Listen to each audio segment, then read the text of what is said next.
Greetings from Post 558 Infantry Explorers.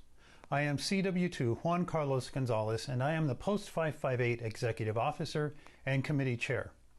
We at Post 558 have a passion for helping youth prepare for life and their possible future military careers. We are part of an organization called Learning for Life, which is a subsidiary of Scouts BSA, formerly known as Boy Scouts of America. Learning for Life has been preparing youth for career success since 1959, and I invite anyone wishing to find out more about Post 558 Infantry Explorers and exploring in general at our website at www.militarypost558bsa.org. I am proud to be your host for one of our key leadership development presentations that we call Ranger Leadership for Scouts. This lecture is meant to help familiarize Scouts and Explorers in general in a specific style of leadership under stress. The informative lecture you are about to watch is being given by our Post 558 Explorer Post Commander, Colonel Retired William Wenger. It is conducted in front of a live scouting audience, and I am pleased to introduce you to him. Colonel Bill Wenger has been involved with scouting since the 1950s. He is an Eagle Scout with 2 palms. He has also earned the prestigious Distinguished Eagle Scout Award. He serves as the commander and advisor to Post 558 Infantry Explorers. He has received national BSA awards for his work to foster and improve international scouting during his combat tours in Iraq and Afghanistan. Colonel Wenger has spent more than 42 years in the U.S. Army as an active duty and reserve infantry and airborne ranger officer. He has commanded from platoon to division level up to 18,500 soldiers. He has served on staff from battalion to joint coalition theater level. He served as a company commander in the 2nd of the 75th Airborne Ranger Battalion. Following his initial military retirement in 2000, he volunteered for 4 combat tours, 2 in Iraq and 2 in Afghanistan. He served as a senior combat advisor to the Iraqi and Afghan police and armies. He served as branch chief of Counter-Improvised Explosive Devices in Regional Command South, ISAF, and as division chief of CIED training for NATO Training Mission, Afghanistan. During one tour in Iraq, he served in the capacity of a brigadier general. In civilian life, he initially worked as a professional actor and director. He has taught college for over 6 years, primarily at a postgraduate level, and is an accomplished writer and columnist. He earned 4 master's degrees and the equivalency of 2 others. He is a graduate of both the U.S. Army and U.S. Marine Corps Command and General Staff colleges. He graduated from the U.S. Army War College, where he also taught for 3 years. His accomplishments also include a successful career in real estate. Colonel Wenger has led many organizations and business entities since he was a teenager in high school. He has been a leader and advisor for professional, civic, and nonprofit organizations. Colonel Wenger has taught leadership and strategic planning and execution for commercial corporations and nonprofit organizations.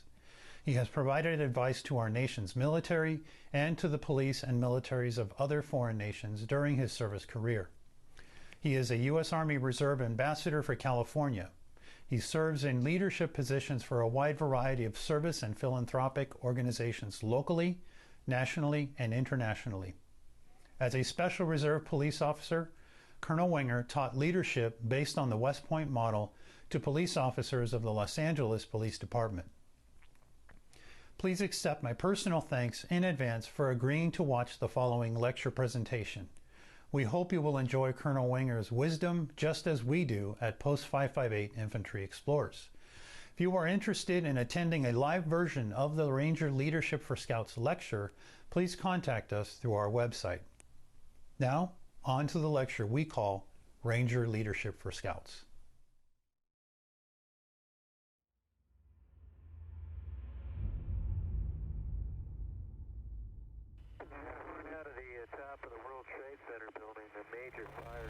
Can you look out your window right now? Yeah. Can you see God about 4,000 feet, about 5 east of your airport right now? Looks like he... Yeah, I can. You see God, look, is he the same for the building out there? Chaos in the crowd. One witness saying it was like an earthquake.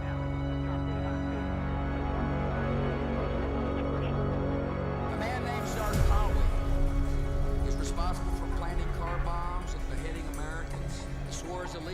Osama bin Laden.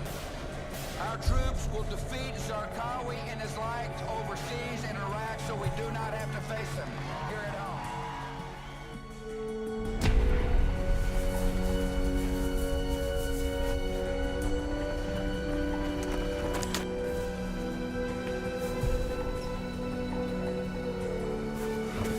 Now worrying your body straight coverage. Okay. Now.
RLTW, Rangers lead the way.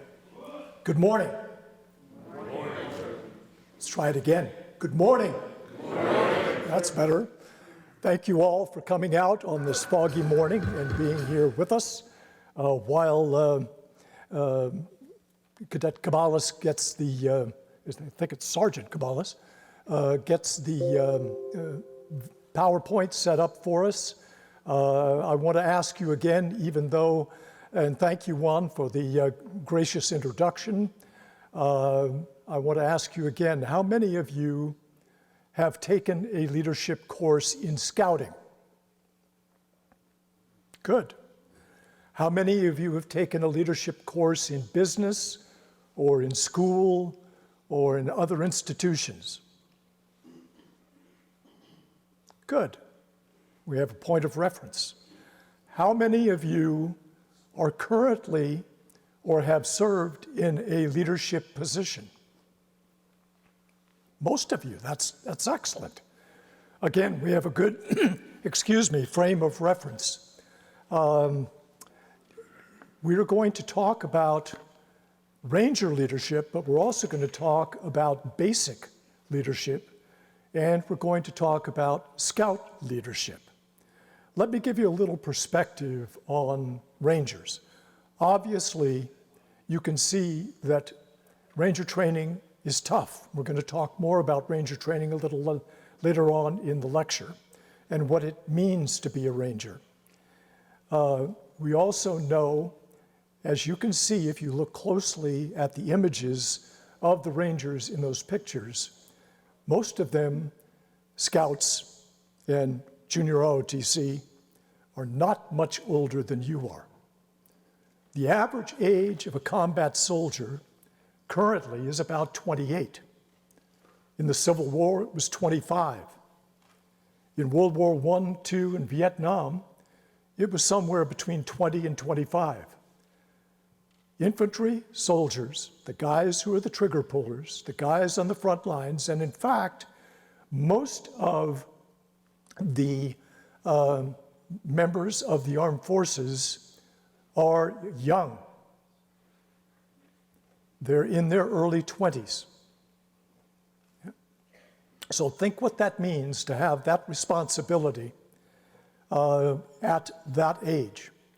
Responsible for not only millions of dollars worth of equipment, but the lives of the men who serve with you and serve under your leadership. The knowledge of our military is dwindling, as you can imagine, ever since the draft was ended in 1974 and the general population was no longer accustomed to being part of the military, either willingly or unwillingly, as part of the draft. There's approximately 2.3 million members of our military currently.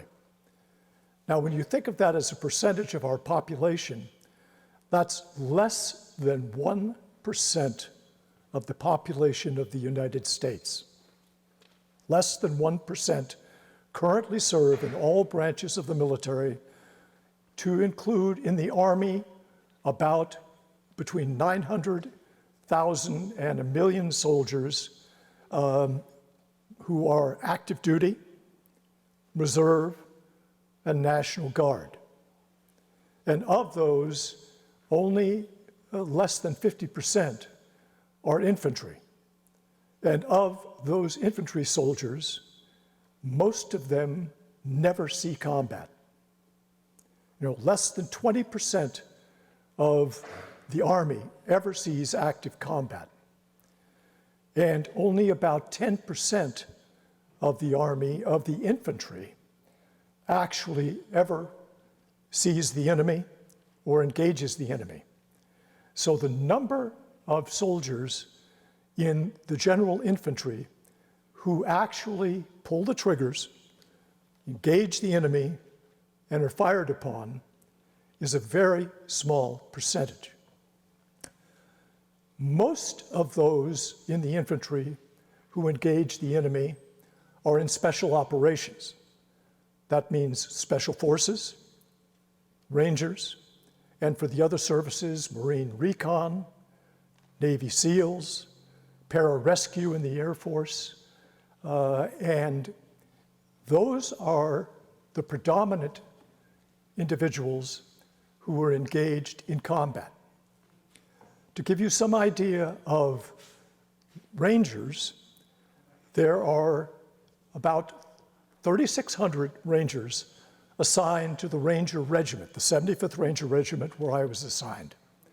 They're assigned in 4 battalions, headquarters, 1st, 2nd, and 3rd Ranger battalions, scattered across the country, predominantly in the South, but the 2nd of the 75th, where I served, is in Fort Lewis, Washington. There are, however, by design, since 1952, when Ranger School was established, and we'll talk more about Ranger School in a little while, and show you a video about Ranger School, there are about 3 to 4 Rangers per 100 soldiers in our million-man Army. And the reason for that is not just to staff the Ranger units, but also to provide Ranger skills and leadership experiences, and by extension, secondhand Ranger training to all soldiers throughout the Army. So you can see that while the Rangers are an especially elite force, they also are a force that not only provides direct combat capability as part of the Ranger Regiment, but they also spend time in training other soldiers in Ranger skills. Now, this is the agenda that we're going to speak about today, some of which I've already mentioned. We're going to talk about Ranger leadership, but more important, we're going to talk about basic leadership, leading to Ranger leadership. And basic leadership applies whether you're in scouting, whether you're in industry, whether you're working for a nonprofit, or whether you're in the military. It's all the same basic principles and tenets, and we'll talk about those in detail. We'll talk about scout leadership and the difference between scout leadership and military leadership. Scouting has some very good training. How many have visited myscouting.org? No? There's some great training on there, some great training modules. But we'll talk about the differences between scout leadership and general leadership and military leadership as we progress in the presentation.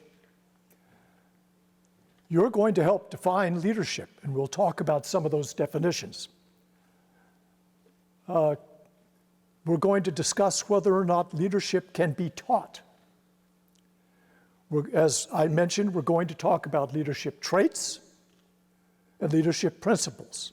All of those are a basic leadership, and most of the ones that I teach are derived, believe it or not, even though I'm Army and a Ranger, from the Marine Corps. Because very frankly, I've taken a lot of Marine Corps training in amphibious warfare, in Command and General Staff College, and I've worked with a lot of Marines in combat. And Marines are better at training than any of the services, in my opinion, and their materials are more clear. Therefore, we're going to refer a lot to the Marine Corps materials. We're going to talk about vision and planning, because without vision and planning, you have no leadership. We're going to talk about leadership under stress. It's all well and good to be able to lead when everything is going well. For example, we've done this lecture for 3 years now. It was created 3 years ago specifically for Post 558. It's been updated ever since, but you can see the original date that's on the slides.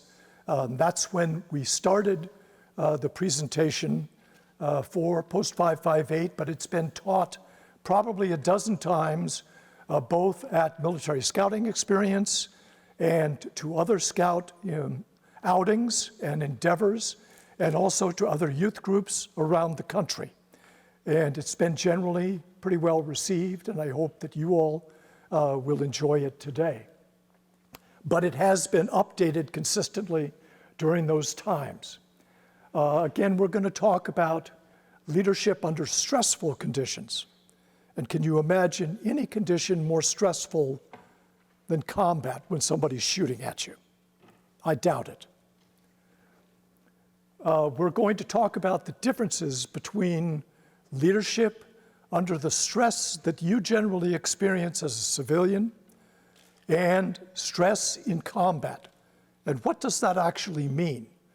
And then we're going to talk about how do Rangers in particularly prepare for leadership under the stress of combat, and how do they continually prepare to meet the needs of the leadership requirements that they face every day in the Ranger Regiment and often in combat situations.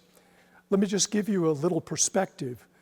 2 years ago, I went back to the Ranger reunion, which is held at Fort Benning, now Fort Moore in Georgia. And I was in a room in Infantry Hall a huge auditorium filled with Rangers for the bestowal of the honor of distinguished members of the 75th Ranger Regiment and for the remarks by the regimental commander. And he started his presentation by saying, "I am so glad to have the Rangers of every battalion in our regiment present here today in this room. This is the first time that we have all been together in a single room in over 20 years. And the reason for that is because Rangers are constantly deployed. And I do mean constantly. And some Rangers, I met a sergeant major in Doha on one of my travels back and forth to the Middle East. And I asked him how many tours he'd had with the regiment. And he said, 12 so far, sir. So you can imagine what it's like to serve in the Ranger Regiment and be deployed that much, you know, and away from your families and away from everything that you love in serving your country. But that's what Rangers do. Again, we're going to talk about how Rangers meet and prepare to meet their leadership challenges. Now, the Ranger Regiment, you can read this, has the mission of close combat with the enemy. They perform raids. They perform missions to snatch personnel who've been captured and strategic personnel who are critical targets for intelligence operations or critical to operations, such as when I operated with Special Forces in Afghanistan on a couple of operations where, because I was responsible for improvised explosive device countermeasures for Regional Command South, I spent time trying to destroy the leaders and the members of the cells that made improvised explosive devices to attack both our coalition forces and the Afghan forces. And in some cases we were successful, in some cases we missed our mark because, very frankly, the Taliban's intelligence is quite good. But that's one of the missions of the Rangers.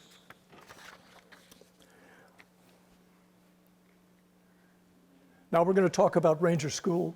Anthony, could you please put up the other video?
As you can see again, those Rangers that you were looking at going through Ranger School are just a little bit older than you are, not much. The average age of the person going through Ranger School is between 20 and 24. Okay? Now, to go to Ranger School, first of all, in this day and age, since 1974 and the end of the draft, you have to volunteer for the Army. Then, if you want to be a complete Ranger, you have to volunteer for Airborne and go through 3 weeks of learning to be a paratrooper. Then, you volunteer for 62 days of Ranger School. First of all, most people aren't even admitted to Ranger School. Then I will tell you what happened on the first day of my Ranger School in late 1969. We started with 363 individuals because in those days, every regularly commissioned officer had to attend Ranger School. The first day is nothing but physical training and testing, and really tough testing. It also includes water testing with full equipment to be able to cope and swim with all of your Army gear, and a lot of push-ups, a lot of running, and by the end of the first day, out of 363 who started, we lost nearly 70. And I will tell you, in my Ranger class, the remaining individuals, about 300 who started Ranger School, when we stood to receive our patches at the end of Ranger School, there were 115 who graduated, but only of those, 90 received tabs, the Ranger tab, which is worn on the left shoulder. And that's because the remainder all failed, either for physical or for leadership reasons, or even ethical reasons, during the Ranger training. So out of 363, we had only less than 30% who graduated. Now, what is Ranger School? You saw a video of it, but that doesn't tell the complete story. They said you only get 19 and a half hours sleep a night, or you're up 19 and a half hours and you're allowed to sleep the other 4 and a half. That's not true. You rarely get that much sleep. As far as food, during the summer months, you're allowed 1 MRE ration. How many of you have had an MRE? Really good food, huh? Yeah. They're an experience. If you go to military scouting experience with us, we'll teach you how to prepare them and make them more palatable. But the other name for MREs, besides meals ready to eat, are meals rejected by everyone. Hot sauce really helps with the palatability of MREs. So during summertime, you get 1 MRE. During the winter, when I went through, you get 2. They're very generous because obviously you're burning more calories. That's about 3,000 calories a day. And yet you're burning well over 6,000 calories a day. Because in Ranger School, you will carry a 60 to 90 pound pack, and you will hump or hike or march over 300 miles. Most Rangers lose weight, as you can imagine. I went through 5 Ranger buddies who failed for one reason or another. I finally got 2 Cambodian former commandos who stuck it out and stayed with me through graduation. They were terrific, and they taught us a lot about how to fight because they'd been in combat for 15 years before they came to Ranger School. But I had one Ranger buddy who was a former NFL linebacker, and he failed because his body simply gave out. I had another Ranger buddy who weighed about 180 pounds when he started Ranger School, and he lost 57 pounds in Ranger School. Now, I came out of NC2A college when I was an athlete in gymnastics and football, and I was in pretty good shape when I went into Ranger School, but not good enough shape, I tell you. And I didn't have any weight to lose, but I still lost between 15 and 20 pounds and couldn't even fit my uniforms properly after Ranger School when I got out. There are parents who come to the graduation to see their sons, now sons and daughters, graduate from Ranger School, who have a difficult time even recognizing their children because they've changed physically so much through Ranger School. The most important thing to know about all of the problems that Ranger School gives you is that they're for a reason. Ranger School is a leadership school primarily. It is to teach you small unit tactics and small unit leadership. And if you learn the lessons of proper planning and supervision and execution and diligence and stick-to-itiveness through Ranger School, then you have come out a leader. The biggest problem that you face in Ranger School is the unknown.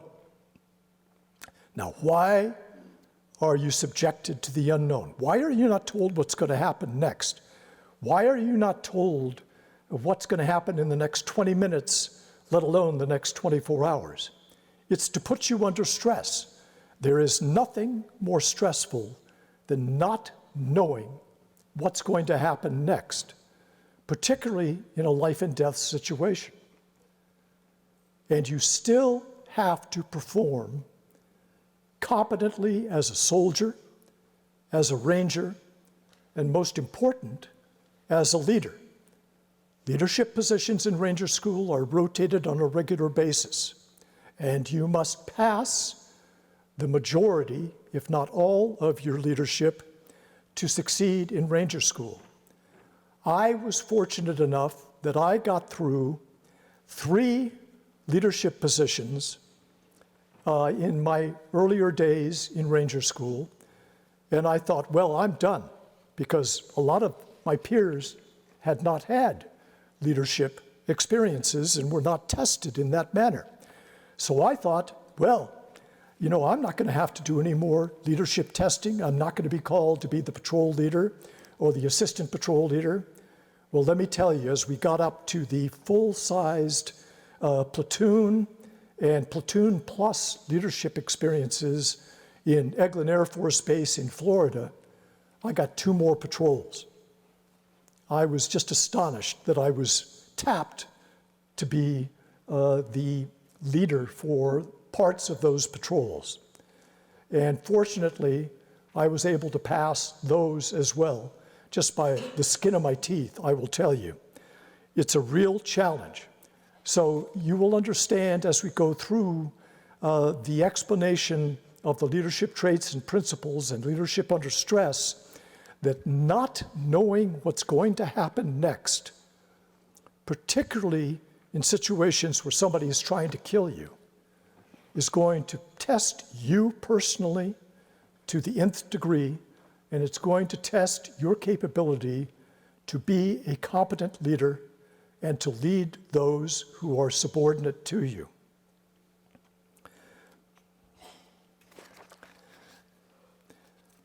In Ranger School, you will travel and carry heavier packs, longer distances. You'll have longer forced march.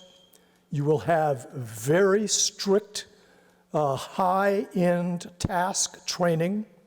You will be required to write many 5-paragraph patrol orders. In your handouts, you have an example of a detailed operations order, and a patrol order is even more detailed, and Rangers will find that the more detailed their orders are and the better rehearsed their plans are prior to the operation, when time permits, the better the execution will be in the operation. You're taught rigging, you're taught the rigging of helicopters and for parachute drops. You're taught rappelling and mountain climbing and fast roping. You're taught navigation, both land, sea, and air.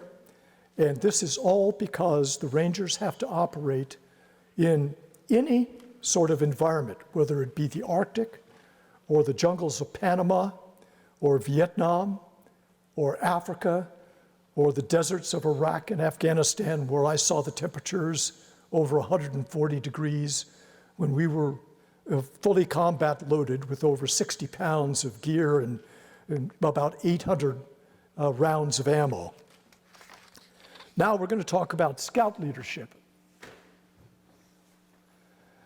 Scout leadership, again, there's some very good scout leadership modules, as some of you have experienced on My Scouting and possibly in your units.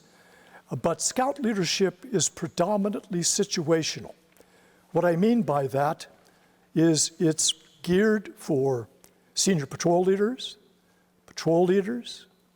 scoutmasters, presidents of posts, venturing leaders, den mothers and fathers, Webelos leaders, den chiefs, and all of that training is primarily geared to preparing you for that position and how to execute that position.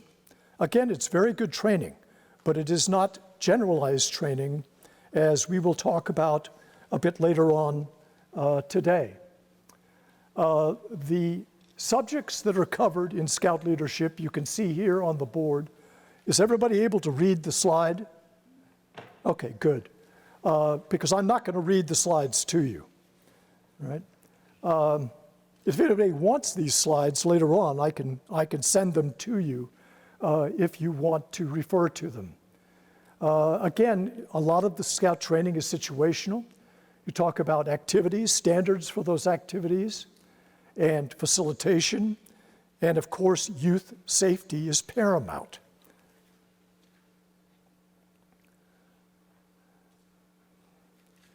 Before we go on to the next slide, I wanted to ask you, can someone define for me what leadership is?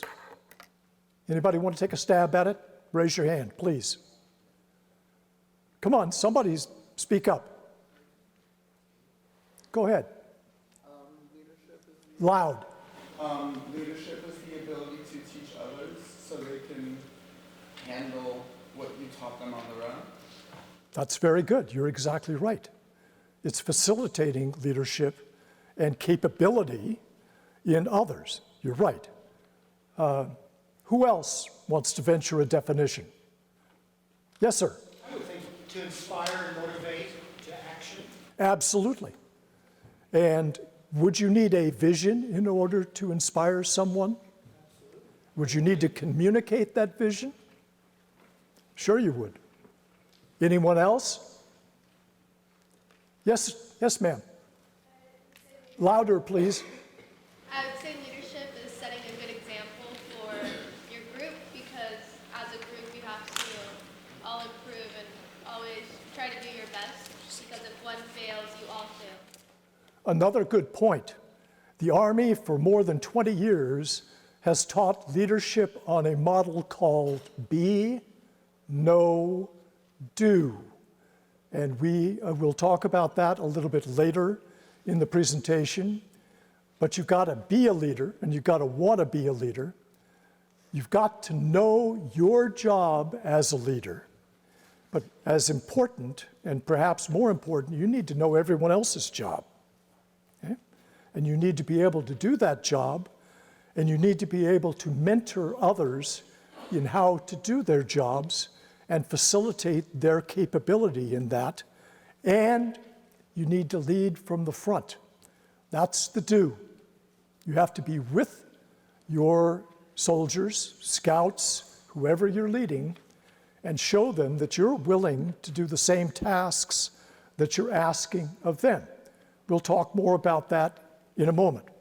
Here is one of my favorite definitions of leadership by General and President Dwight David Eisenhower.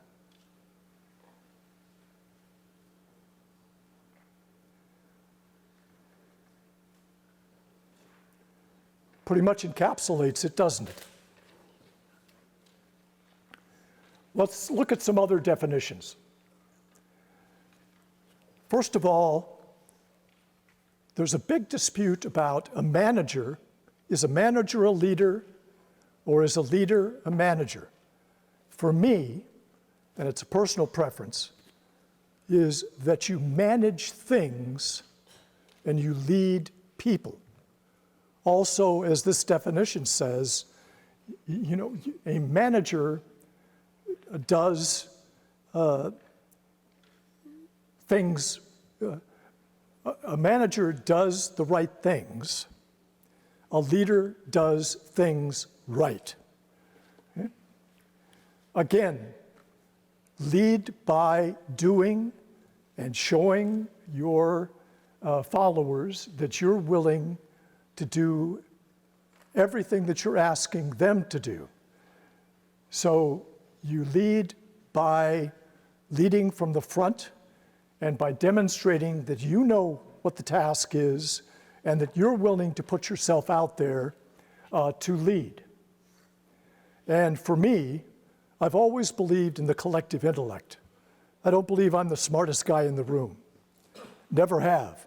But I certainly believe that if I was to ask all of your opinion about a certain subject before we tried to accomplish a task, that we would have a better approach to that task.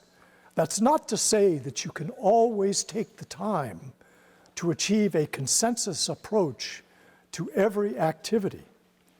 But after time, you will know your followers, you will understand what they think and know and do, and you will understand what the mission is, and you can make decisions more effectively by that collective knowledge of those that you're leading.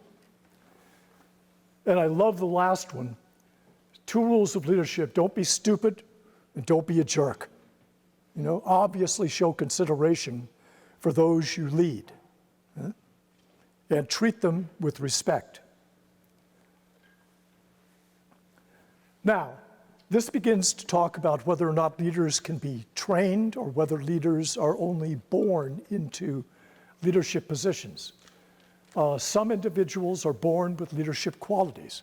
I think you will agree that leadership qualities and leadership ability are not equally distributed. Some people are just naturally understanding of what it takes to be a leader. Others lead by learning how to be a leader and learning what it takes to be a leader. I will tell you, I've studied leadership since I was younger than you. You know, and I've been in leadership positions since I was younger than you. And I am still studying, and I am still learning, and very frankly, I'm still making mistakes and learning from those mistakes. You know, we often learn more from our failures than we do from our successes.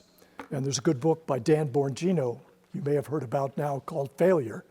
And he talks about how much he has learned in his life from his failures as opposed to his successes. Highly recommended book. Most successful leaders continue to strive to learn leadership skills throughout their life. I don't think you can ever learn everything there is about leadership. And at the back of your handouts, you will find reference material, both military and civilian, some of it from Harvard Business Review, which I rely on significantly for a variety of subjects. There are websites there. There's YouTube videos that are excellent. There are also YouTube videos that are pretty much junk. So you have to pick and choose, just like you do with a website.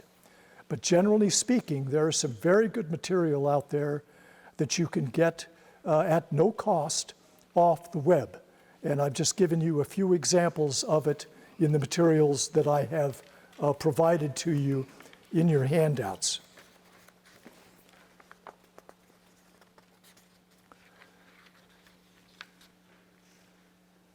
Now, here are some other quotes about leadership.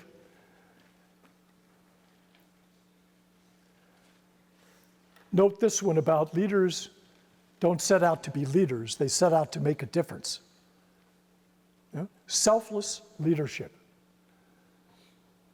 And I'm a great believer in this, that leaders are not born. Yes, you can have innate leadership capabilities, but you can always train and enhance those capabilities to become a better leader. Yeah? And this one, warriors are not born, warriors are made. They learn through learning both the skills of the warrior and what it means to serve others and to conquer their own fear.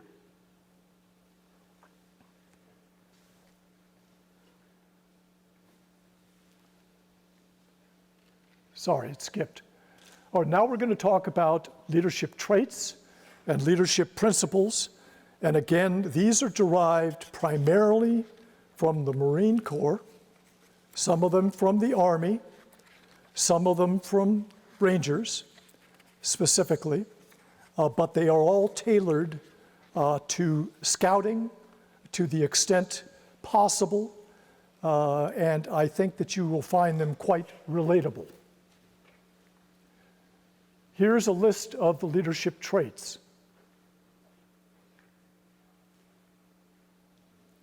Seems pretty common sense when you put them up on a slide, don't they? Okay, let's talk about these individually.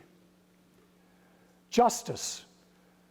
It's giving punishment and rewards in an even-handed and fair nature and method.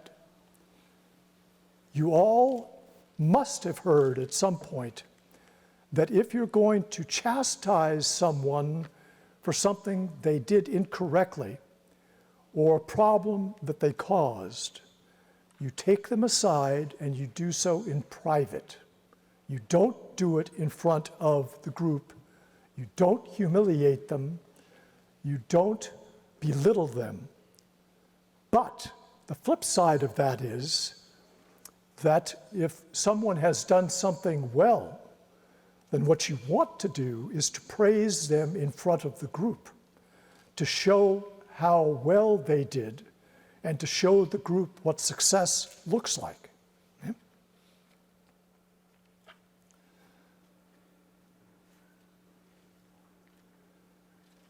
Judgment. Obviously, that goes back to justice as well. Judgment is the ability to weigh facts of a situation and to make sound and timely decisions.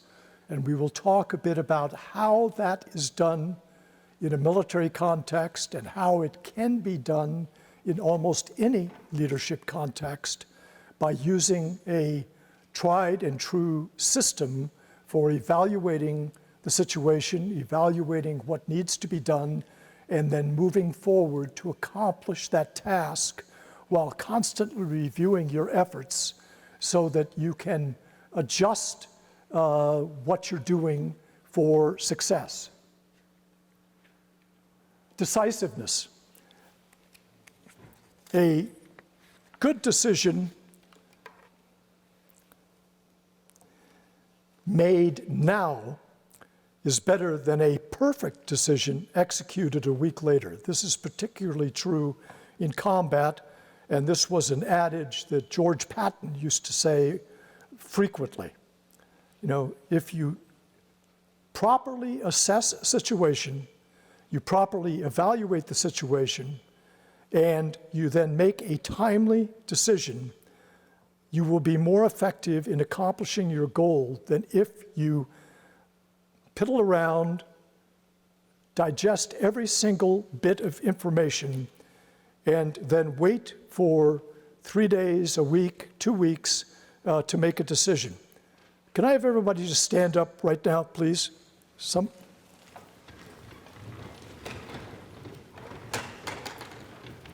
Okay, stretch a little bit, folks.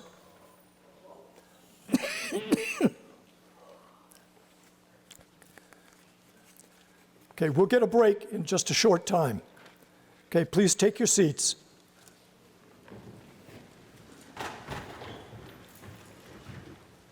Initiative.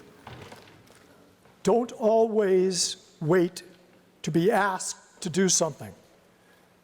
Understand what the mission is and take action to accomplish that mission or that task. This also is an obligation of the leader to make sure that that task is clearly understood and the circumstances are understood and explained to the individuals who are working with that leader or who are subordinate to that leader. And that's called the commander's intent in the military. In other words, you communicate what needs to be accomplished by this mission. And why do you think that's important in a combat situation? For someone to understand what the mission needs to be, both short-term and long-term. Anybody want to venture a guess? Yes. Stay focused. Say again? Stay focused because there's a lot of stuff going on in combat. Okay, do you think people die in combat? Yes. They certainly do. And do you think lieutenants die in combat and sergeants die in combat? Yeah, how many stories have you possibly read about a unit where the officers and the senior NCOs are all dead, and yet some private has to pick up the slack and lead that unit? Or number one, they'll all die. Number two, the mission will not be accomplished. Okay? So it behooves the leader to make sure that all individuals in his unit, in his organization, understand what needs to be accomplished, how it's to be accomplished, and what the circumstances of that mission are, so that if he is killed, someone else can pick up the slack and carry on the mission. Okay? That's initiative.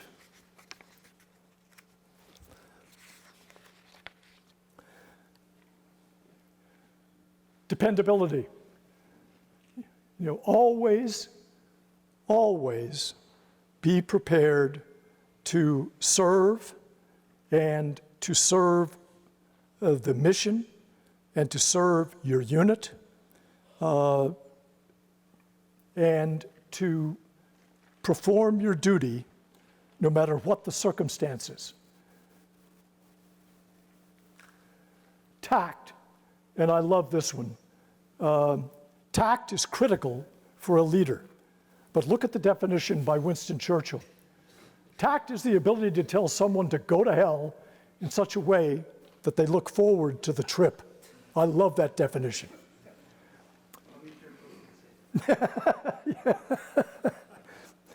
Now, also, this is a great definition by Isaac Newton, is make a point without making an enemy.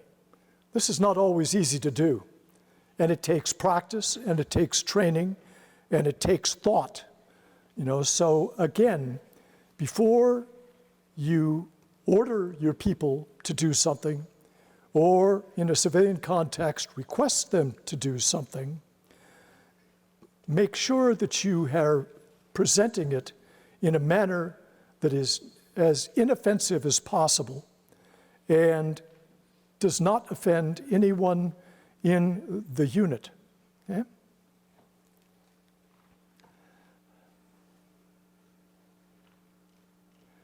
Integrity, honor. A scout is trustworthy, correct? Yeah?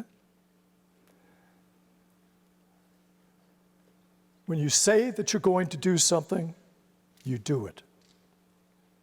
You have honor, you have discipline, you have principles, and everyone in your unit knows what you believe and why you believe it, and that you are an honorable person. Endurance.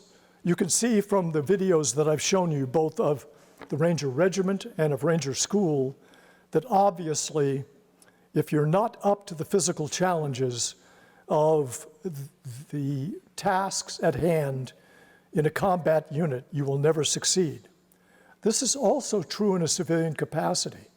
If you don't have the endurance to deal with the issues and problems, and at the end of this, we'll talk about some of the stressors in a civilian context, we'll also talk about them in a combat context, then you have got to build that inner strength and the strength of character to endure, to persevere, to lead, to be the leader and the demonstrator, that's the do that we talked about, that you're going to be the one who's out in front, persevering when all others tend to begin to fall by the wayside.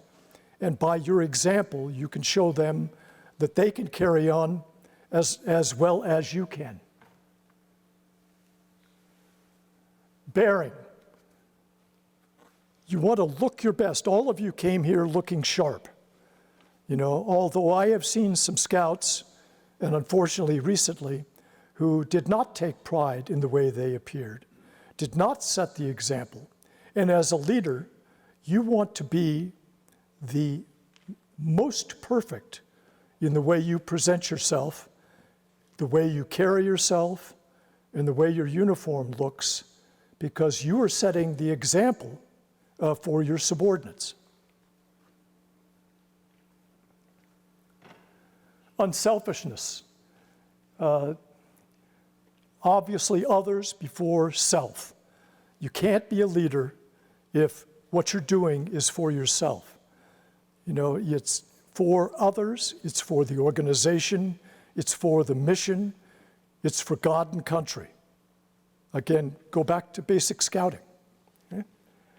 Now, I will tell you that this is one of my, how many of you have been to Washington, D.C.? How many have seen this statue?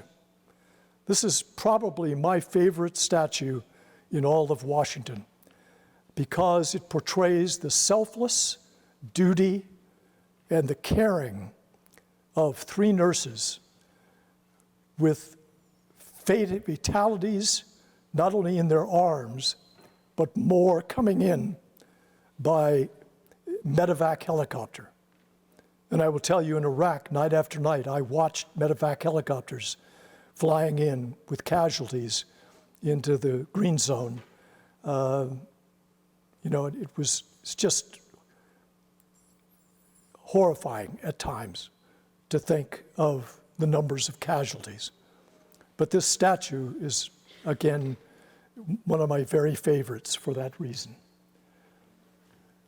Again, a leader thinks not of himself, not of his position, not of his prestige, not of the rank on his shoulders, but he's always thinks of the service to others that he is performing and why he is a leader. Okay, we're going to talk about leadership principles. Again, these are primarily from the Marine Corps.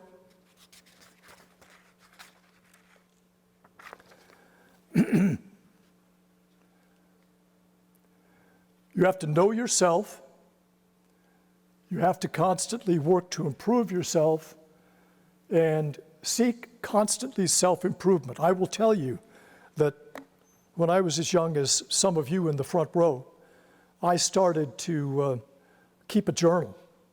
And it wasn't a journal of what I did that day necessarily, or what I accomplished, but what I did wrong, and what I could do to correct what I did wrong. And I have tried to adhere to keeping such a journal most all of my life. Because again, I think you learn more from your own self-evaluation of those things that you either failed to do or didn't do as well as you could have, and then what could you have done to change those circumstances or to change what you said to an individual that offended that individual or that didn't convey the message that you wanted to convey. And by doing this, you will improve yourself because you will teach yourself to consciously review those things that are less than perfect in what you do as a leader, and capitalize on those strengths and build on your weaknesses. Seek responsibility.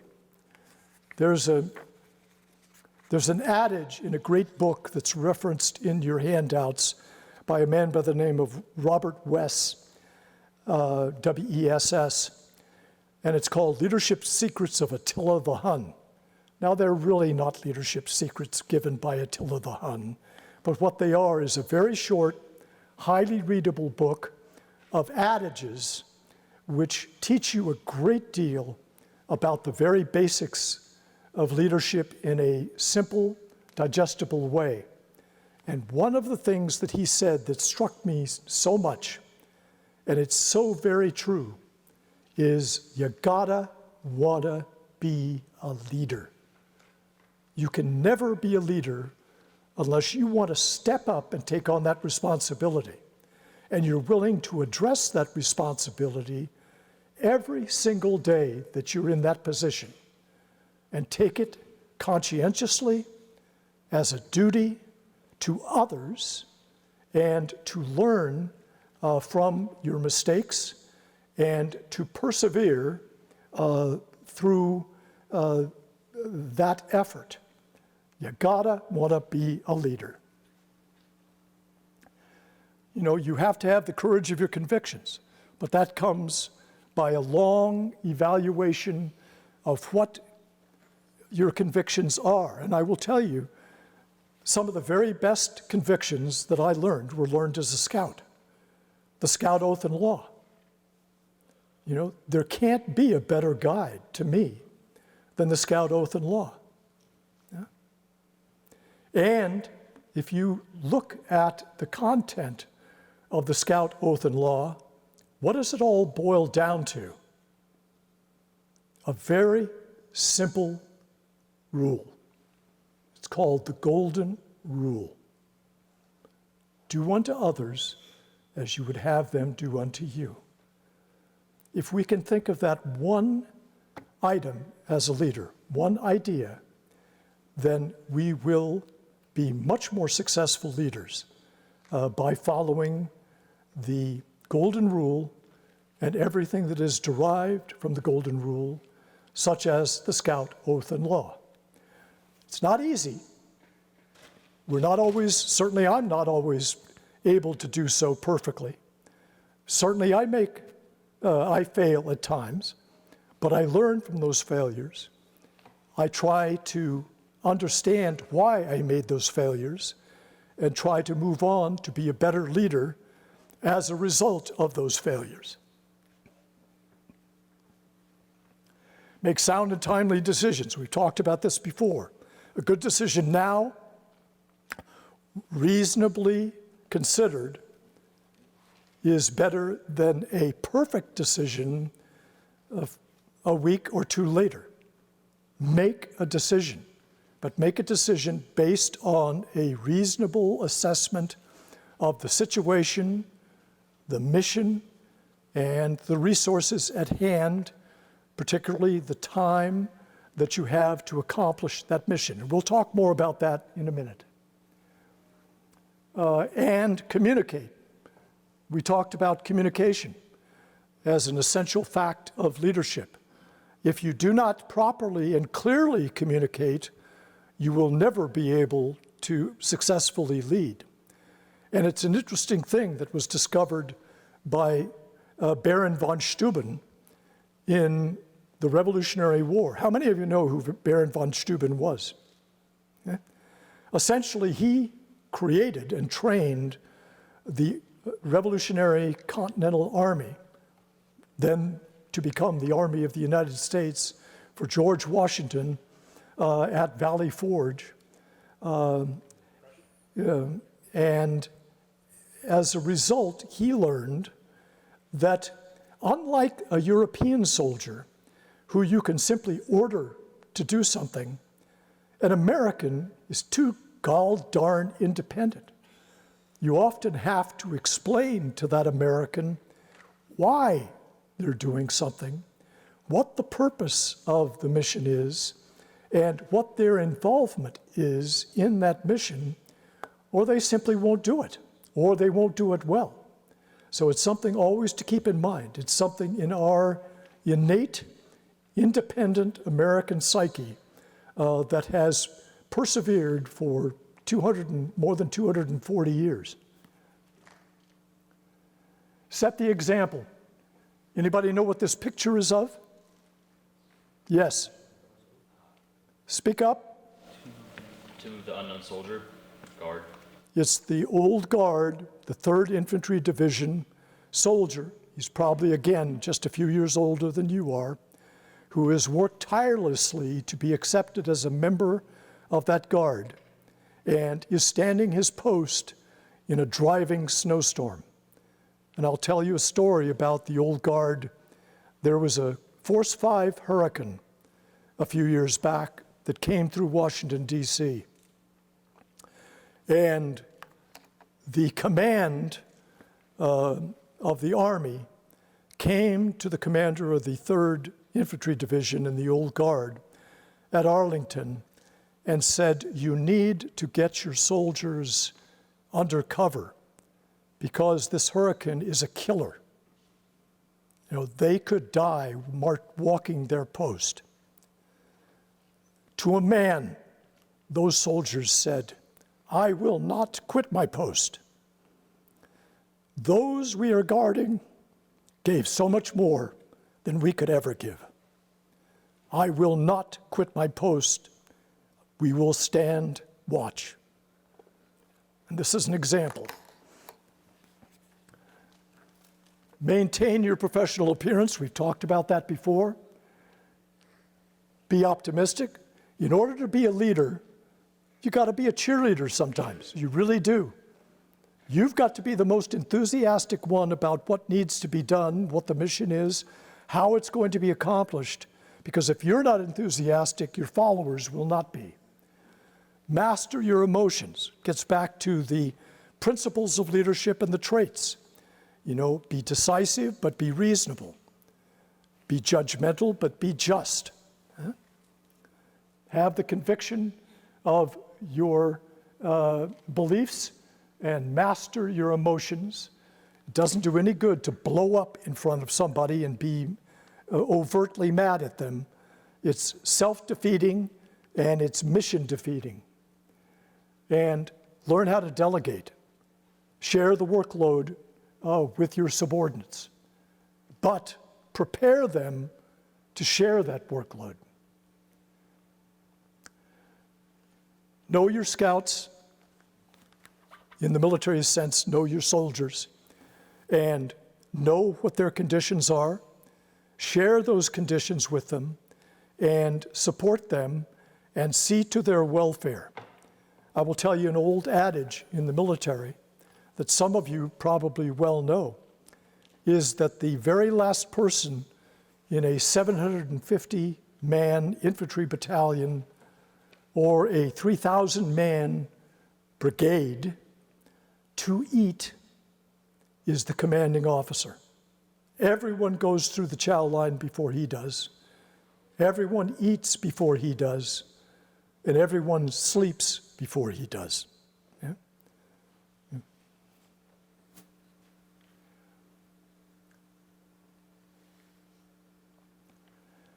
Communicate. Again, we get back to that.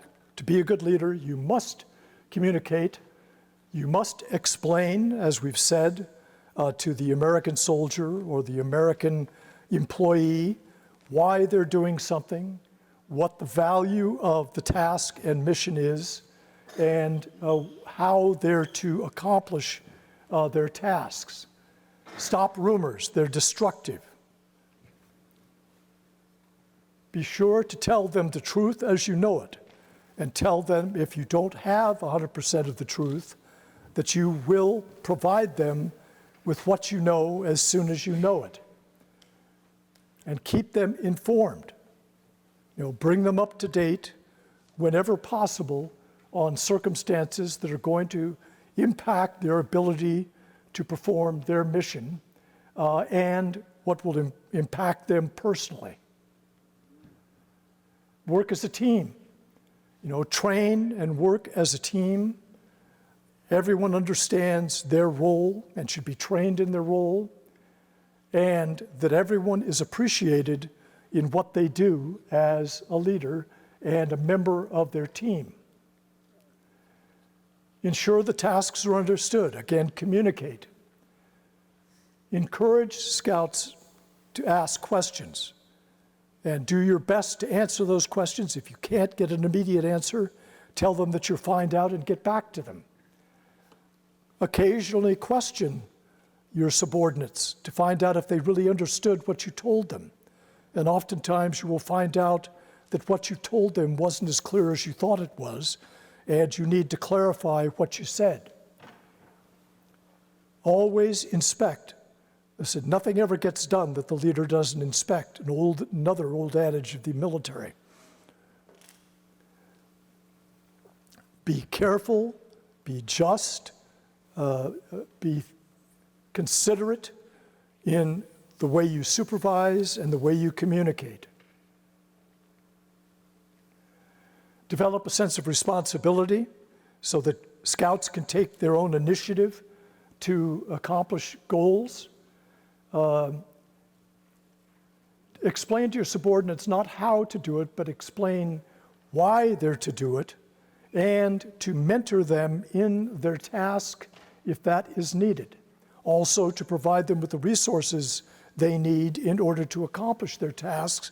That's a key element of leadership, is resource management. Assign personnel as appropriate to their tasks. You can mentor and improve someone by putting them in a task they can accomplish and then training them to do a more complicated task.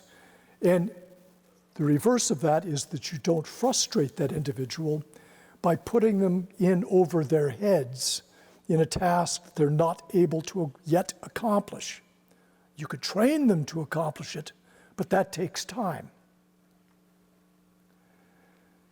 Employ your scouts or your subordinates in accordance with their capabilities, and the assigned tasks are spread equitably among your team. Okay, we're going to take a 15-minute break right now. Be back in here at 35 minutes after the hour, please. And thank you for your attention. Yes. Okay, let's get started. We're more than halfway through.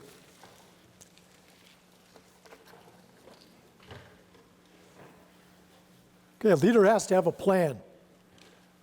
Without a plan, without a vision, without a mission, you have no ability to lead, because you cannot convey to your subordinates what it is you're trying to do.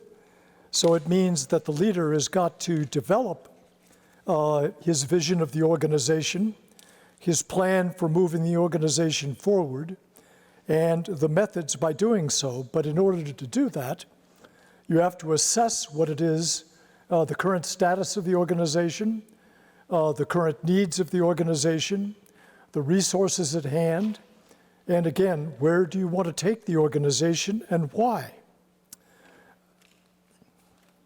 You must adapt and you must adjust constantly. And we get back to the old statement that we made toward the beginning of this presentation, is that you manage things, which is important, but you lead people. A leader vision. I hope you can read this. Take a moment and read it. It's from the Harvard Business Review.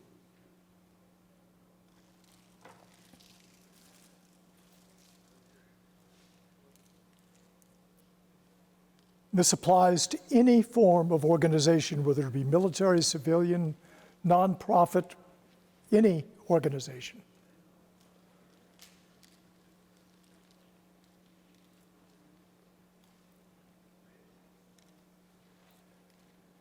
has to be a vision of the future, and it has to be rooted in reality.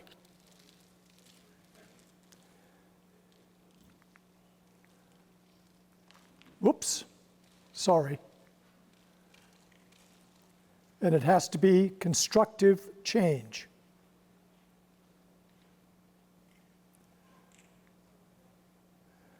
All right, this is a course of action analysis in the military framework.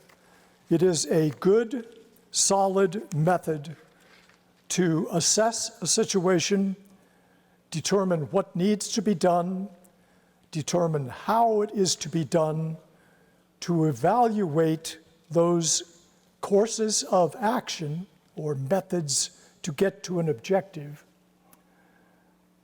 to then approve the course of action, and then to produce orders to execute that course of action. Now, first of all, you have to understand and analyze the mission. These two steps: you receive it, you study it, you analyze it, you understand it, you break it down into its component parts, and from that, then you begin to develop courses of action. And it can be 2, it could be 10 courses of action. But then what you need to do, and there is a structure that the military has, which is exhaustive, but you don't have to go into this exhaustive method of weighted averages and graphs and charts. But what you can do is make a logical comparison of the possible success or failures of each of those courses of action. And another method that the military does is to walk through those courses of action in what is called wargaming, or in a civilian parlance, you could do that as a tabletop exercise. For example, I did many, many tabletop exercises for emergency contingency operations, such as the evacuation of a major high-rise building, and I've managed 50-story high-rise buildings in downtown LA and 2 million square foot buildings across the country. And you've got tens of thousands of tenants that you have to be able to successfully evacuate from a building. You have to be able to triage casualties from such things as fires, floods, earthquakes, and prepare to evacuate and treat those casualties. And you have to take care of the physical asset. In order to do this, one way to analyze your plan to do this is by doing a wargaming or tabletop exercise, stepping through the process of who does what, and this requires the participation of all of your staff in order to do so. So all of your key elements of your military staff, your personnel officer, your intelligence officer, your operations officer, your logistician, in larger units, your finance officer, your policy officer, all of that has to be factored in and participate in these exercises. In a civilian context, using the building analogy again, it's got to be the building manager, the assistant manager, the security staff, the engineers, the local fire chief and his crew, the medical folks that are available, and oftentimes the neighbors to those buildings, because they will be impacted if you have a fire or flood. So all of them factor into your analysis of the plan.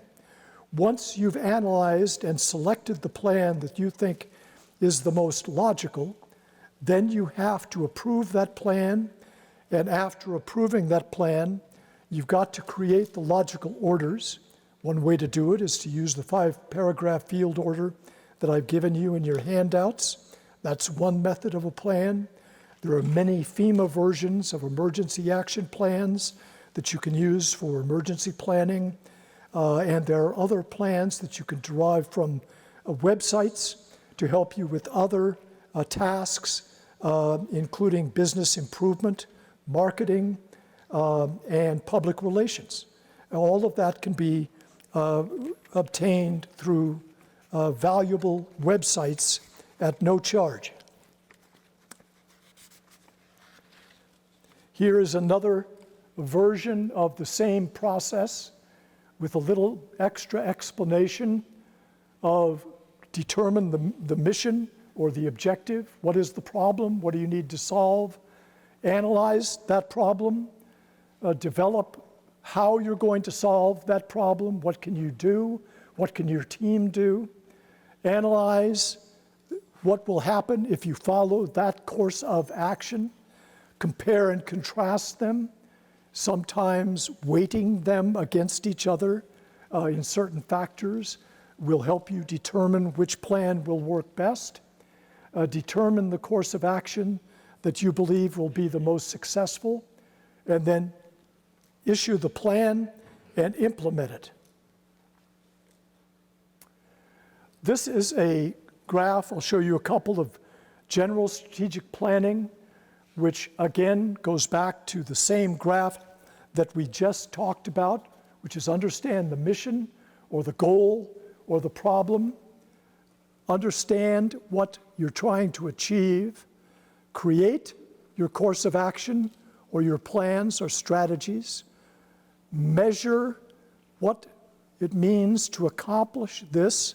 Now, unless you provide quantitative, measurable objectives, you will never be able to determine what it is you're going to accomplish.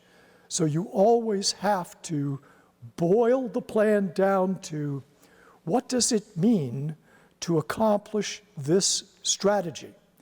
How many wickets do I have to sell to achieve my projected sales goal? How many people in what amount of time do I have to evacuate from a building in order to be successful and to preserve the maximum number of lives? What do I have to do in a military context to take this objective despite the fact that I've got flanking fire on both flanks and I've got a hardened objective that I'm going to try to attack and seize? And what does it mean to have to do that? You have to analyze all of that and measure it, provide measurable capabilities in order to judge these strategies and their effectiveness. That gets you to results. Okay, from those results, you determine, are you being successful? Are you not being successful? Are you partially successful? What has caused you to be successful? What do you need to do to be more successful? And with that, what do? You adjust your plan. You're constantly adjusting your plan, which goes back to reestablishing the goal that you're trying to achieve, understanding the original goal, understanding where you are as a result of the process that you've just followed to achieve the mission. Okay, here's a slide which I know you can't read, but let me tell you, it's all those things that you've got to consider when you're analyzing a plan, when you're creating the execution of that plan, when you're analyzing that plan, when you're determining how you're going to measure success and what it means to be successful, and then how you're going to recycle that plan to get to further success. You may have a hard time seeing this one. I apologize if that's so. This is a time management workflow. Set the goals, immediate action plan, set milestones on that timeline, frame the workload, break down the tasks, action, plan and action, the to-do list, execute, and then evaluate, and then reset the goals. Now, this is a simple diagram of what's called backward planning. How many of you have ever heard of backward planning? Okay. Backward planning is a pretty simple concept, but it's a concept that isn't often well used. You have to determine what is your end state and when do you want to achieve this end state. You're going to have a camporee in December, early December. Okay, what do you have to do today to get to success at the camporee in early December? You've got to evaluate what is expected at the camporee, who's going to be able to attend the camporee, what resources do we have as a troop or organization to go to the camporee, when do we have to start actioning and preparing all of our materials for the camporee, when do we have to notify everyone of their tasks at the camporee, when do we have to check all the equipment, when do we have to load all the equipment, when do we depart for the camporee, when do we set up, and when are we going to be operational? All of that is a timeline done with backward planning. Okay, this, again, you may not be able to see this slide, but this will give you some idea of the detail that is needed on a timeline of backward planning. And you've got point A, which is your start point, and this is your end point, what you wish, when and what you wish to achieve, and then you work backwards to set those milestones so that you can achieve those in a timely manner. And you have to evaluate your success along that timeline, and then what you have to do, you have to adjust if you're not meeting those milestones so that you can get to success. Again, in review, a leader has to have a vision of what his organization is and should be,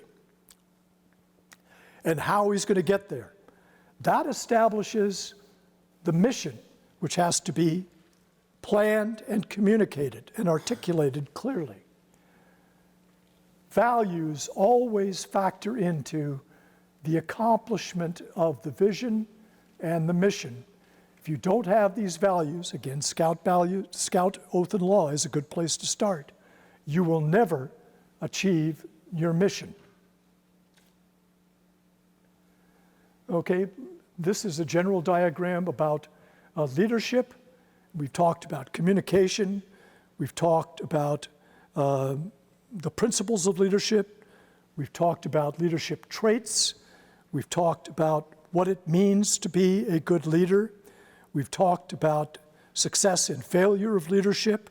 We've talked about the values of leadership. We've talked about how you analyze a mission and plan for success, how you adjust along a timeline for that success, and how you determine if you've achieved success. Now, if you've achieved success, are you done? No, you're never done. You're constantly improving and constantly working, and there's constantly new events on the horizon that you're going to have to work to achieve. Here are some good Army Ranger sayings. I don't think you can read this, but I'll read it to you. Now, this is a typical soldier. He's carrying a base plate for a mortar. He's probably carrying 125 or 30 pounds to include all his ammunition. The temperature is probably in excess of 120 degrees. He's been at it for 3 days. Do you think he's a little tired? I would think so. Here are a couple of good Ranger sayings. As I said, I will read them to you. The difference between being a coward and a hero is not whether you're scared. It's what you do while you're scared. Big difference. Believe me, everybody is scared in combat. Sure, you could become somewhat conditioned to, like I did, to incoming rocket rounds and mortar rounds, and you begin to ignore them if you hear them falling in a distance. If they get close to you, yeah, you pay attention. Like if they blew up a tree. A friend of mine and I were eating our dinner, and we had 2 palm trees nearby us blown out of the area that we were in, and we decided It's about time that we moved. Crawling is acceptable. Failing is acceptable. Puking is acceptable. Blood is acceptable. Sweat is acceptable. Pain is acceptable. But quitting is not acceptable. I don't know how I'm going to win. I just know I am not going to lose. Okay, leadership in combat. Here's one of my favorite sayings. Everyone has a plan till they get punched in the mouth. Mike Tyson. It's a great saying, and so true. You know, everything is working well until the enemy starts shooting at you. Yeah? If everything is going well on a patrol, you're probably walking into an ambush. Okay? Murphy's laws of combat, and I could read you dozens of them, are rampant and active. It's like the old saying, friendly fire isn't. Never share a foxhole with somebody braver than you are. Yeah? And the famous one by von Moltke, no battle plan ever sustains contact with the enemy. Now, what does that mean for a leader?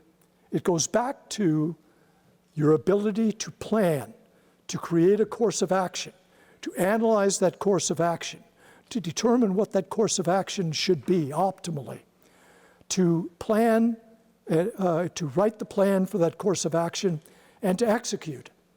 Does that mean that you're done? No. As we've said before, as you execute that plan, you have constantly got to adjust for resources.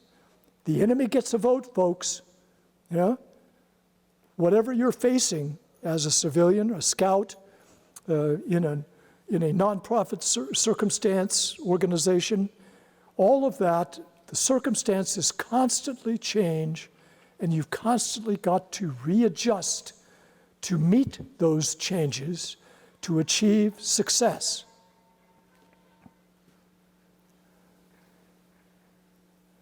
No war is ever over until the enemy says it's over. Yeah?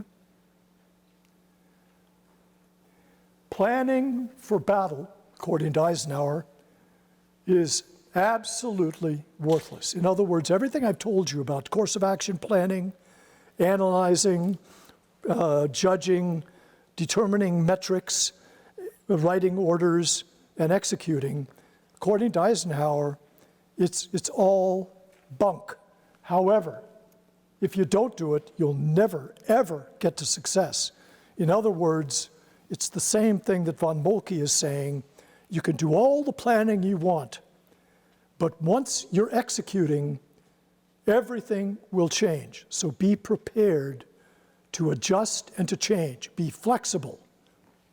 Pay attention. Have measurable metrics. Have contingency plans, which is something we didn't talk about. You always have to have contingencies.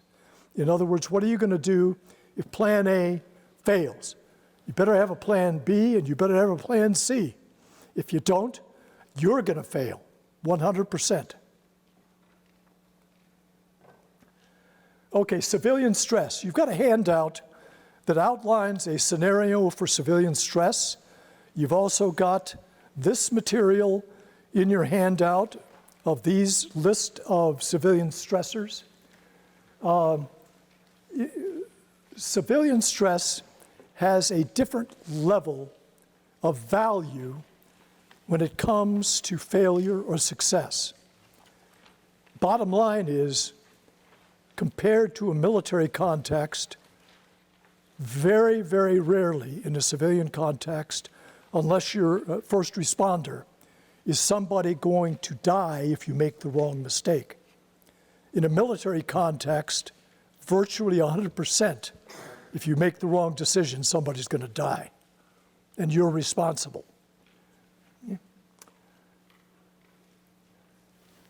Okay, typical in civilian stress, too many issues, too little time. Time is the one commodity that you cannot budget, you cannot control, and of which you're always a victim, and you have to deal with it.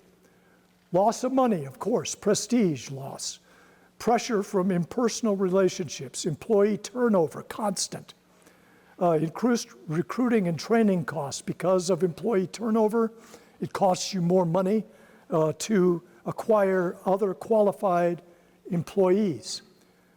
Of course, legal costs, particularly in California, a loss of job or academic status, unfair promotions. There's always a lack of equity in a civilian or even a military organization, and you have to deal with that, but it's very stressful. Compete for resources. Again, one of those critical resources is time. Okay? Pressure from interpersonal relationships, pressure from social media, pressure balancing family and business, office and academic politics, little or no management or faculty support, and of course we dealt with COVID restrictions. All of this leads to stress. Now let's talk about stress in combat. Failure of mission leads to possible failure of military force and possible national failure. Fear of your death, fear of pain, fear of mutilation, fear of leading others to their deaths. Big difference from civilian context, correct? Witness catastrophic horrors. Those of you who have not been in combat can't imagine what you would see, what you would smell, what you would experience in a combat context. Moral and ethical challenges, constant. I could tell you many, many horror stories about that particular subject. Rage and grief, psychological and physiological pain.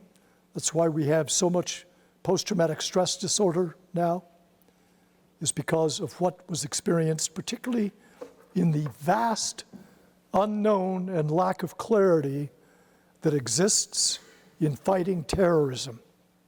Because terrorists look just like you and me. They don't wear a uniform.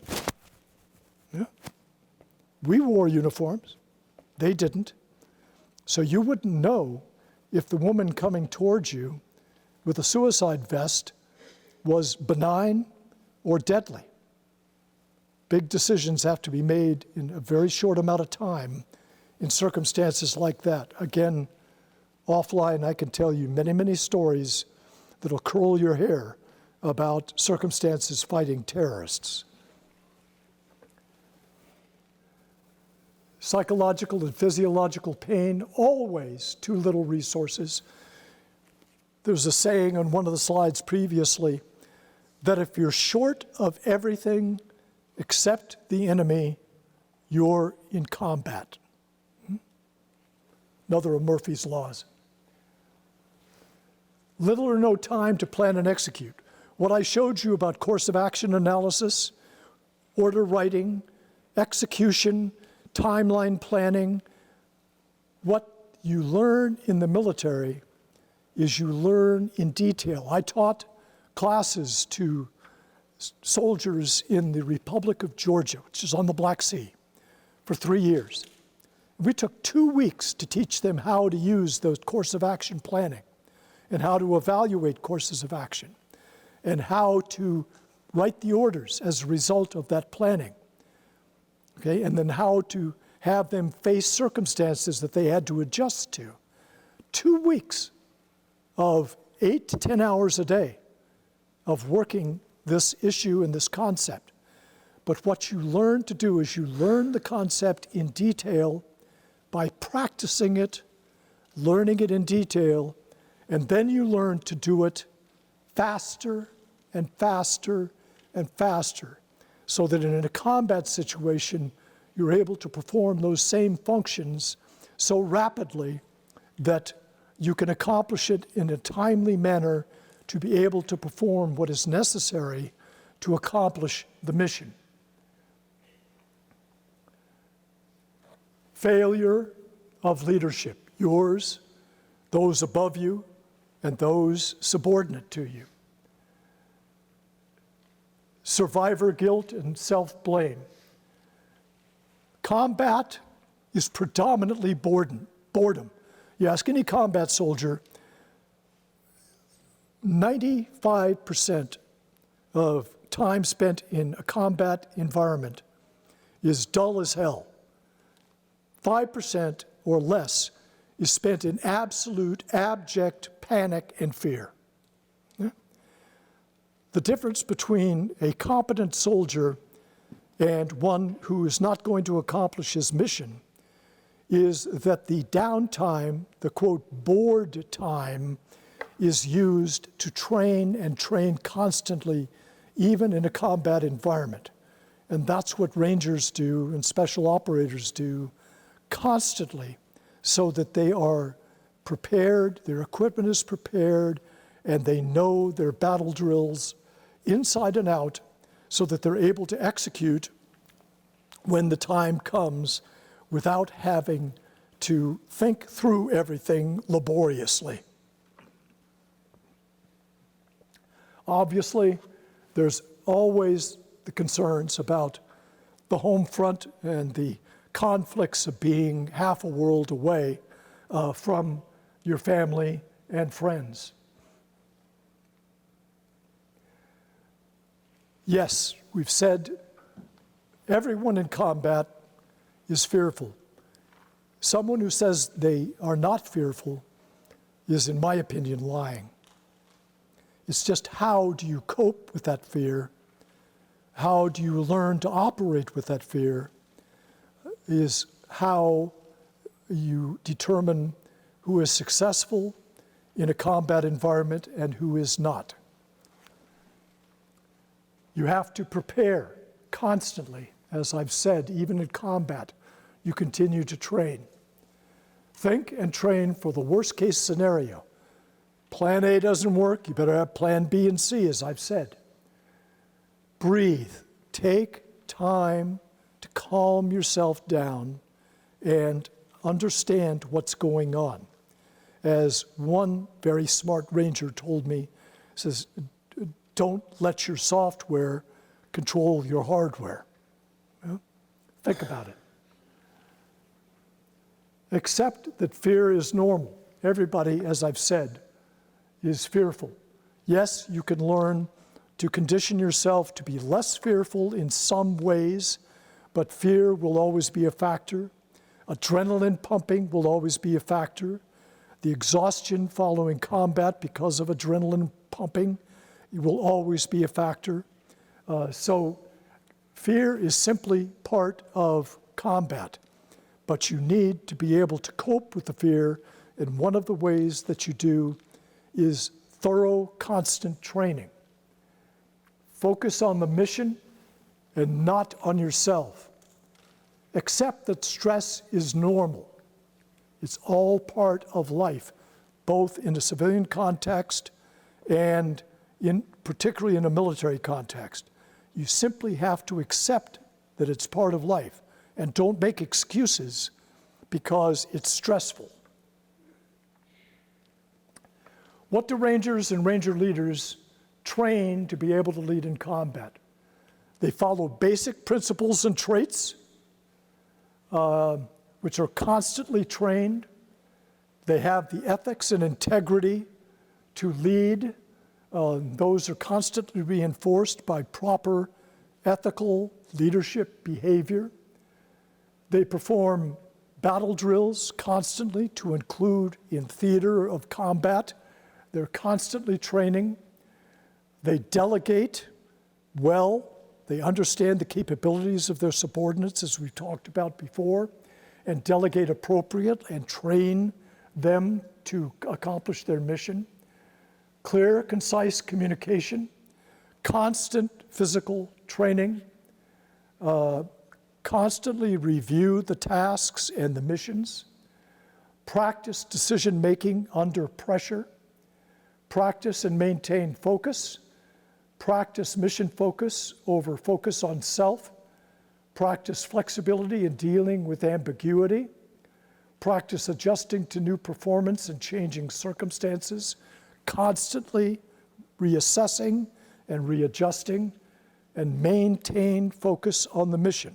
Now, these are not concepts that I've shown you that I've come up with. They're concepts I put together with about the help of about 6 or 7 other Rangers. You know, these are guys who have experienced multiple combat situations, and this is what we've been able, as a small group, to distill into concepts that would be meaningful to you all today.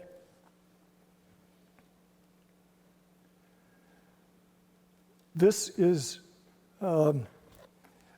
a picture of Colonel Aubrius Newman leading the 3rd Battalion of the 36th U.S. Army Infantry Regiment across Red Beach and Leyte, Philippine Islands on 20 October 1944. And it's a famous picture entitled, "Follow Me." If you take nothing from this lecture other than you have got to demonstrate constantly that you're out front and leading your people, you will have accomplished what I hope to give you today.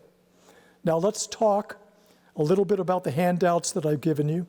Again, I've given you a handout that covers stress comparison, both civilian and military. 2 stress scenarios, 1 civilian, 1 military. I wanted to have these, you've got the Ranger Creed and the Soldier Creed and ethos to give you some example of what soldiers are trained to believe in and to follow. And again, I've given you, as mentioned in several of the handouts, the additional references for websites and books and articles that will allow you to continue your study of leadership, which I hope you will continue to do all through your life, not just in your scouting career, but for the future. So I thank you for your attention and your patience, and I'm open to any questions that you may have now that I can answer. Any of you have any questions?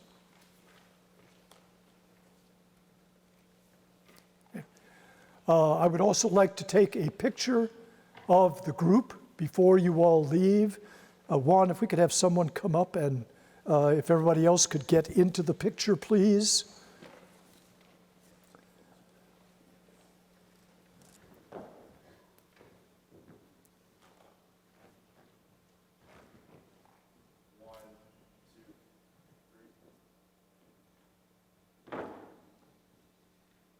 Anybody have questions? Yes. What made you decide to become a Ranger? What was your why? I went through infantry officer basic course in the fall of 1969 after I finished a summer of summer stock theater. And I was so disappointed in my IOBC, my infantry officer basic, that I said, if and when I go to Vietnam, which I was sure I was going to, that not only was I going to get myself killed, but I was going to get my platoon killed. So I said, I need to learn more about what it means to be an infantry soldier.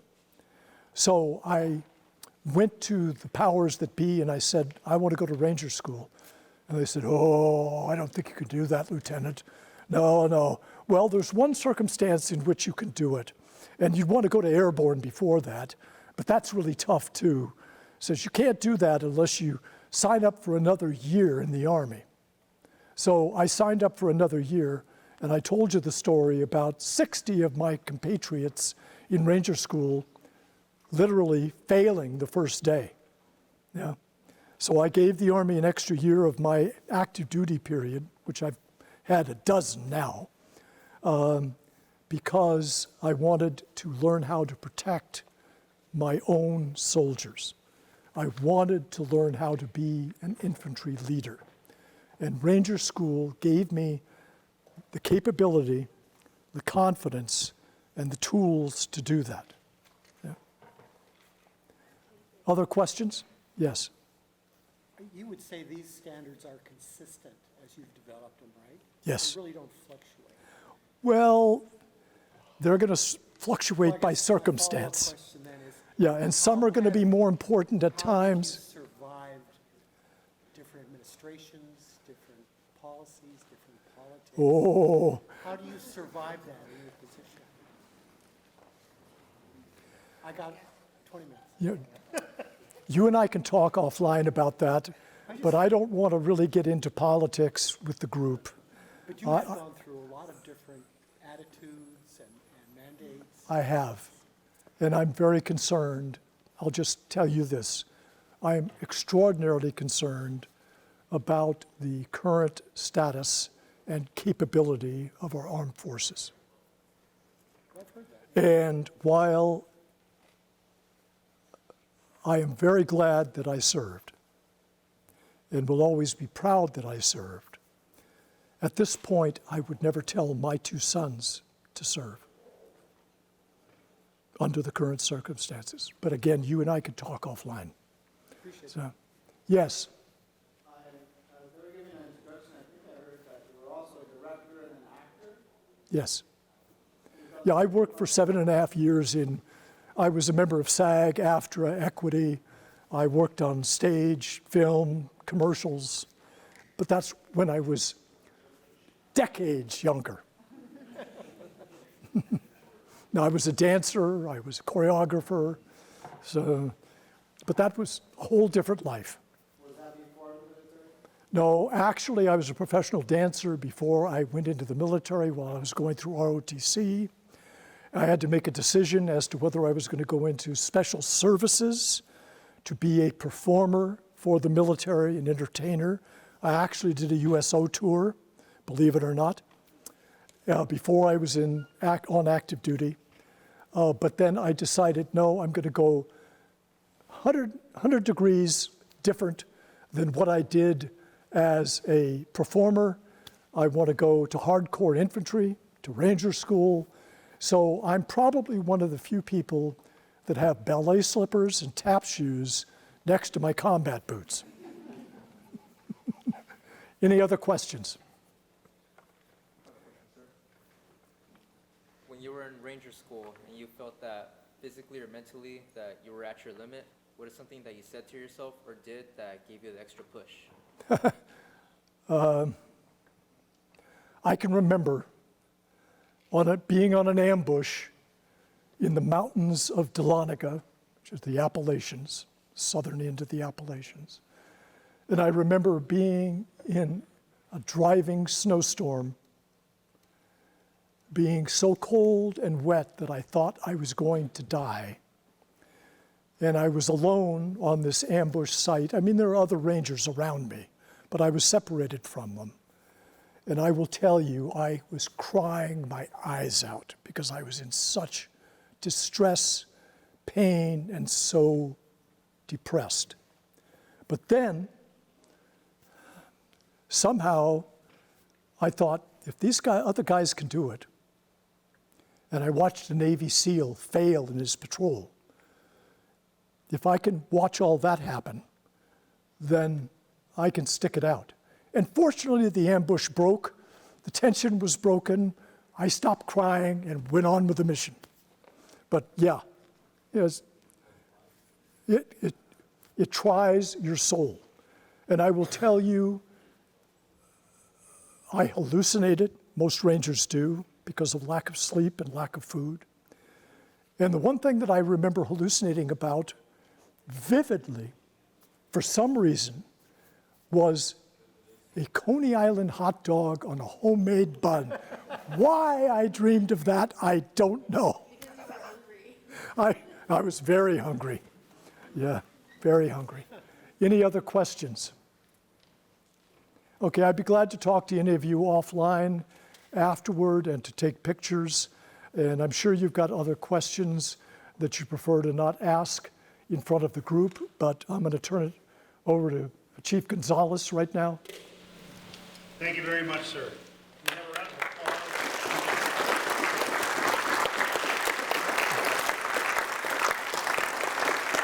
applause.